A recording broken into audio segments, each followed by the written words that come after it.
नमस्कार मित्रांनो, निलेश गिरे तुम्हा सर्वांचं पुन्हा एकदा माझ्या बायोलॉजी ट्युटोरियल या युट्यूब चॅनलवरती स्वागत करतो। तर पहा, आपण मागच्या लेक्चरमध्ये तुमच्या परिसंस्थेतील ऊर्जा प्रवाह या नवीन प्रकरणाला सुरुवात केली होती। तर मागच्या प्रकरणामध्ये आपण फक्त ते जे तुमचं परिसंस्थेतील ऊर्जा प्रवाह हे जे प्रकरणाचं नाव आहे त्या नावाचा अर्थ काय आहे ते समजून घ्यायचा प्रयत्न केला। मग त्यामध्ये आपण सर्वात अगोदर पाहिलं परिसंस्था काय असते, ऊर्जा काय असते, परिसंस्थेचे प्रकार पाहिले किंवा परिसंस्थेमध्ये येणारे घटक पाहिले। नंतर आपण पाहिलं होतं की उत्पादक काय असतात, भक्षक काय असतात, मृतोपजीवी किंवा विघटक काय असतात आणि भक्षकाचे परत विविध स्तर किंवा भक्षकाचे प्रकार काय असतात। तर आज काय करणार आहोत आपण, पुढच्या आपल्या मुद्द्याला सुरुवात करणार आहोत अन्न साखळी आणि अन्नजाळी। बघा, खूप इंटरेस्टिंग असे टॉपिक आहेत दोन्ही पण। आपण पाहिलं होतं की परिसंस्थेमध्ये काय होत असतं की प्रत्येक सजीवाला जगण्यासाठी काय आहे, ऊर्जेची किंवा अन्नाची आवश्यकता आहे। मग तो काय करत असतो, कुठल्या तरी दुसऱ्या सजीवावरती अवलंबून असतो। म्हणजे ते काय करतात, एकमेकावरती अवलंबून असतात। ह्याच्यामध्ये कशामध्ये, हे सर्व कुठे झालेले परिसंस्थेमध्ये। मग ते जे उत्पादक आहे, ज्याने काय केलंय, अन्न बनवले म्हणजे वनस्पती, त्याच्यावरती अवलंबून असणार हे काय, विविध प्रकारचे भक्षक आहेत। मग त्यामध्ये कोण असेल, प्राथमिक भक्षक, द्वितीयक भक्षक, तृतीयक भक्षक म्हणजे शाकाहारी असतील, मांसाहारी असतील, बरोबर आहे। म्हणजे हे काय चाललंय यांच्यामध्ये, आणि शेवटला विघटक यांच्यामध्ये काय असते, एक सतत आंतरक्रिया चालू असतात किंवा यांच्यामध्ये एक सतत क्रिया चालू असते। आणि ह्या ज्या क्रिया आहेत त्या टप्प्याटप्प्याने किंवा यांचा जो क्रम आहे तो कसा असतो, एक विशेष क्रम असतो। या सर्वालाच काय म्हटलं जातं, अन्न साखळी। म्हणजे काय बा, उत्पादक अन्न बनवतो, उत्पादकाने अन्न बनवलं की शाकाहारी किंवा त्याला तृणभक्षक असं म्हटलं जातात। म्हणजे डायरेक्टली काय असतात, त्या वनस्पतीवरती म्हणजे उत्पादकावरती अवलंबून असतात। त्यांना अन्न म्हणजे काय करतात, त्या वनस्पतीला खातात। म्हणजे ते अन्न, आता अन्न आणि ऊर्जा कोणाला मिळाली, अगोदर मिळाली त्या शाकाहारीला। मग शाकाहारीच्या नंतर काय तर जे वरचे भक्षक असतील त्यांना मिळणार, जसं जसे काय होईल। मग अशा प्रकारे काय होतो, हा ऊर्जेचा म्हणजे परिसंस्थेमध्ये अशा प्रकारे ऊर्जेचा काय होत असतो, प्रवाह सतत चालू असतो। आणि हा जो क्रम आहे हा काही विशिष्ट क्रम आहे।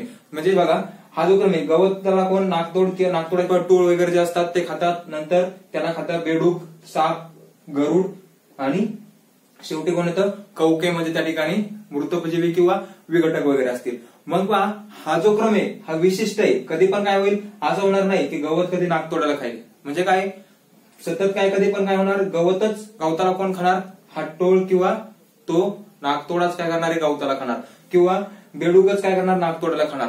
म्हणजे असं कधीच होणार नाही की नाकतोडा बेडकाला खाईल। म्हणजे काय, हा क्रम काय एक विशिष्ट क्रम असतो। आणि ही जी क्रिया आहे म्हणजे काय, स्वतःचं अन्न मिळवणं आणि स्वतः दुसऱ्यासाठी अन्न होणं, ही जी क्रिया आहे ही काय होत असते, परिसंस्थेमध्ये सतत चालू असते। त्यालाच म्हटलं जातं अन्न साखळी। बघा, स्वतःच अन्न मिळवलं नाकतोड्याने किंवा ह्या टोळने, कोणाला खाल्लं त्यांनी, गवताला स्वतःच अन्न मिळवलं। परंतु तोच काय झाला, स्वतः दुसऱ्यासाठी अन्न बनला, बेडकासाठी। परत बेडकाने काय केलं, स्वतःचं अन्न मिळवलं याला खाऊन, परंतु तो स्वतः सापासाठी काय मिळाला, त्या ठिकाणी अन्न बनला। म्हणजे काय होतं, मग परिसंस्थेमध्ये स्वतःचं अन्न मिळवायचं आणि दुसऱ्यासाठी अन्न होणे, ही जी प्रक्रिया आहे ही निसर्गामध्ये काय किंवा या परिसंस्थेमध्ये सतत चालू असते आणि त्यालाच म्हटलं जातं अन्न साखळी। बघा, सजीवांची अशी साखळी ज्यामध्ये एक सजीव दुसऱ्या सजीवाला खातो व त्यामार्फत परिसंस्थेत ऊर्जेचा प्रवाह होत असतो, बरोबर आहे। ही काय एक सजीवांची साखळी आहे, त्यामध्ये एक सजीव दुसऱ्या सजीवाला खातो आणि त्याच मार्फत काय होतो, परिसंस्थेमध्ये अशा प्रकारे ऊर्जेचा काय होतोय, प्रवाह होत असतो। अन्न मिळवलं म्हणजेच त्यामार्फत त्याला अन्नामध्ये त्याची ऊर्जा मिळवली, बरोबर आहे। परत त्याला वरती खाणारा, त्याला अन्न मिळवलं, त्याला ऊर्जा मिळाली।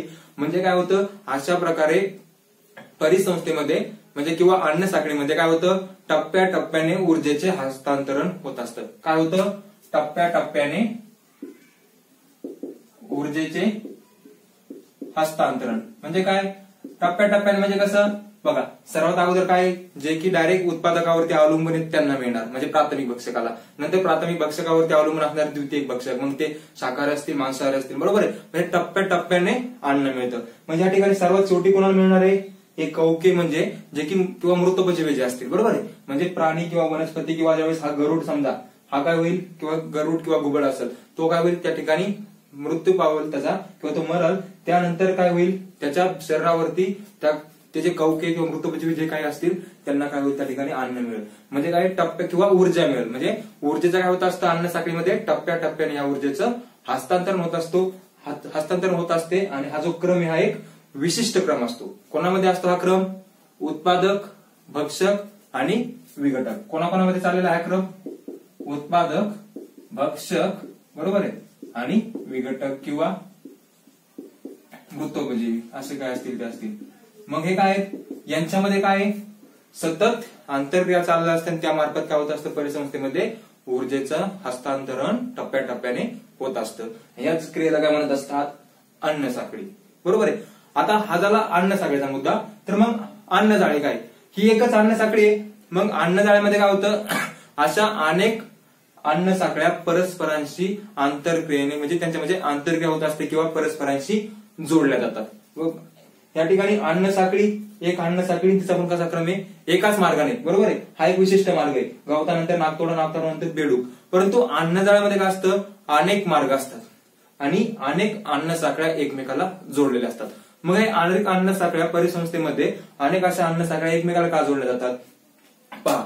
या ठिकाणी जर उदाहरण पाहिलं तर काय येतात, हरित वनस्पती येतात. जे काय म्हणजे हे काय येतात, या येतात उत्पादक. बरोबर आहे. ही स्वतःचं अन्न मिळवू शकते, ही पण स्वतःचं अन्न बनवू शकते, म्हणजे उत्पादक आहे. आणि उत्पादकावरती भक्षक वगैरे नंतर मग ते त्यांचे भक्षकाचे प्रकार असतील. आता पहा, या ठिकाणी पहिली अन्न साखळी पहा. सर्वात अगोदर काय होतं, गवत, उंदीर, कोल्हा, ही काय होती, पहिली अन्न साखळी. दुसरी काय होती, गवत, टोळ, बेडूक, घुबड, ही दुसरी अन्न साखळी होती. तिसरी अन्न साखळी पहा. तिसऱ्या अन्न साखळीमध्ये अजून तिसरी पहा. या ठिकाणी गवत, टोळ, बेडूक, साप, हे काय 3 नंबरची अन्न साखळी होती. 4 नंबर मध्ये पहा, फळ वनस्पती, टोळ, बेडूक, घुबड, नंतर फळ वनस्पती, खार, ससा, कोल्हा, ही झाली 5 नंबरची. नंतर फळ वनस्पती, खार, ससा, साप आणि घुबड. म्हणजे काय, अशा अनेक काय त्या अन्न साखळ्या येतात, त्या एकमेकाला जोडल्या जातात आणि त्या काय करतात, जाळ्यासारखी स्ट्रक्चर किंवा प्रतिकृती तयार. म्हणजे आता आपण जर काय केलं, दाखवण्याचा प्रयत्न केला तर ते जाळ्यासारखं दिसतं, त्यामुळे त्याला म्हटलं जातं अन्नजाळे. मग या सर्व अन्न साखळ्या एकमेकाला का जोडल्या गेल्या, तर पहा, एकच घटक किंवा एकच सजीव काय होतो, अनेकांसाठी भक्ष्य बनतो. भक्ष्य म्हणजे काय, ज्याला खाल्लं जातं. बरोबर आहे. भक्ष्य म्हणजे काय, ज्याला खाल्लं जातं. आणि भक्षक म्हणजे काय, जो खातो. उदाहरणार्थ भक्ष्य म्हणजे जर या ठिकाणी आपण उंदीर पकडला तर उंदीरला कोण खातं, साप. म्हणजे या ठिकाणी भक्षक कोण झाला, साप, आणि भक्षक कोण झाला, उंदीर. मग काय होतं, एकच घटक काय होतं, कधी कधी एकच सजीव अनेकांसाठी भक्ष्य बनतो, हे एक कारण असतं. कशासाठी, अन्नजाळ्यासाठी. काय पहिलं कारण, एकच सजीव अनेकांसाठी भक्ष्य बनतो, अनेकांसाठी भक्ष्य बनतो. आता पहा, या ठिकाणी आपण उदाहरण पाहूया, भक्ष्य बनतो. या ठिकाणी काय झालं, आता हा बेडूक पाहिला. आता हा जो बेडूक आहे, गवत, टोळ, नंतर बेडूक. बेडूक कोणाकोणासाठी अन्न बनला, या ठिकाणी घुबड पण खाऊ शकतोय आणि साप पण खाऊ शकतोय. म्हणजे हा काय, या दोघांसाठी पण हा भक्ष्य बनला. बरोबर आहे. अजून जर आपण पाहिलं तर या ठिकाणी पहा, ससा. सशाला काय, सशाला कोण खाऊ शकतं, कोल्हा. परंतु कोल्हा कोणत्या अन्न साखळीचा भाग आहे, अन्न साखळी क्रमांक 1. आणि त्या सशाला कोण खाऊ शकतं, साप. म्हणजे तोच काय, परत अन्न साखळी क्रमांक 6चा पण भाग होता. मग काय झालं, बरोबर आहे. म्हणजे हाच एकच काय झाला, ससा, या दोघांसाठी पण त्या ठिकाणी भक्षक बनला किंवा अनेक सजीवांसाठी तो काय करू शकतो, भक्षक बनू शकतो, जे सजीव वेगवेगळ्या अन्न साखळीतील असू शकतात. त्यामुळे काय होतं, अशा प्रकारच्या अन्न साखळ्यामध्ये आंतरक्रिया किंवा त्या परस्परांना जोडल्या जातात आणि त्या ठिकाणी अन्नजाळ्याची निर्मिती होत असते. काय होतं पहिलं कारण, एकच सजीव अनेकांसाठी भक्ष्य बनतो. दुसरं कारण काय, अन्नजाळे तयार होण्यासाठी, समजा एखाद्या अन्न साखळीतील काय झाला, एखादा घटक संपला तर त्या घटकावरती म्हणजे त्या सजीवावरती अवलंबून असणारे जे वरचे भक्षक होते, म्हणजे त्या भक्ष्यावरती अवलंबून असणारे जे त्याच्यावरती जे डिपेंड होते ते वरचे भक्षक असतील, ते काय होतील, मग दुसऱ्या अन्न साखळीकडे जोडले जातील. बरोबर आहे. मग त्यामुळे काय होईल, त्या ठिकाणी परत जाळ्यांची निर्मिती होईल. आता पहा, या ठिकाणी काय होतं, ससा. सशाला खाणारा कोण होता, साप. बरोबर आहे. परंतु जर काय झालं, हा ससाच पूर्णपणे संपून गेला. ससा जर संपून गेला तर हा कितव्या क्रमांकामध्ये, अन्न साखळी क्रमांक 6 दाखवली होती मी.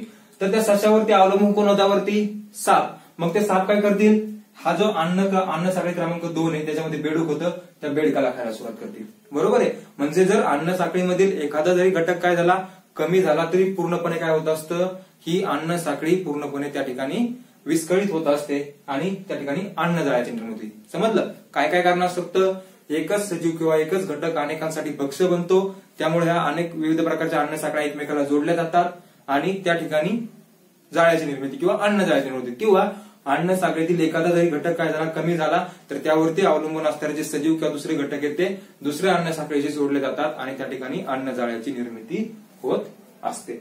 समजलं, हे होतं अन्नजाळे, हे होतं अन्न साखळी. म्हणजे हे जर आपण एखाद्या आकृती काढून दाखवायचा प्रयत्न केला तर ते आपल्याला जाळ्यासारखं त्या ठिकाणी प्रतिकृती तयार झालेली दिसत, त्यामुळे त्याला जाळ्या असं म्हटलं जातं. ठीक आहे. आतापर्यंत काय काय शिकलो आपण? पहिल्या लेक्चरमध्ये आपण पाहिलं होतं परिसंस्था म्हणजे काय, परिसंस्थेचे घटक, परिसंस्थेचे प्रकार, त्याचे उदाहरण पाहिलं होतं. नंतर पाहिलं उत्पादक, भक्षक, विघटक आणि भक्षकाचे प्रकार. हे सर्व आपण पहिल्या प्रकारामध्ये पाहिलं होतं. आज पहिल्या लेक्चरमध्ये पाहिलं होतं. आता काय पाहिलं आपण? अन्न साखळी काय असते, अन्नजाळे काय असते. पुढच्या लेक्चरमध्ये आपण पाहूया पोषण पातळी काय असते, ऊर्जेचा मनोरा काय असतो. त्यानंतर आपण जैवभूरासायनिक चक्र पाहूया, जैवभूरासायनिक चक्राचे प्रकार पाहू. नंतर कार्बन चक्र पाहू, नंतर ऑक्सिजन चक्र आणि शेवटी नायट्रोजन चक्र पाहून हे प्रकरण आपण संपवूया. ठीक आहे. हे होतं आपलं लेक्चर क्रमांक 2. जर तुम्ही नवीन असाल तर लेक्चर क्रमांक 1 ची लिंक या चॅनल या लेक्चरच्या डिस्क्रिप्शन बॉक्स मध्ये खाली दिली, त्या ठिकाणी तुम्ही पाहू शकता. जर व्हिडिओ आवडला असेल तर व्हिडिओला लाईक करा, मित्रांसोबत शेअर करा आणि माझ्या चॅनलला सबस्क्राईब करा. आज आपण इथं थांबूया. धन्यवाद.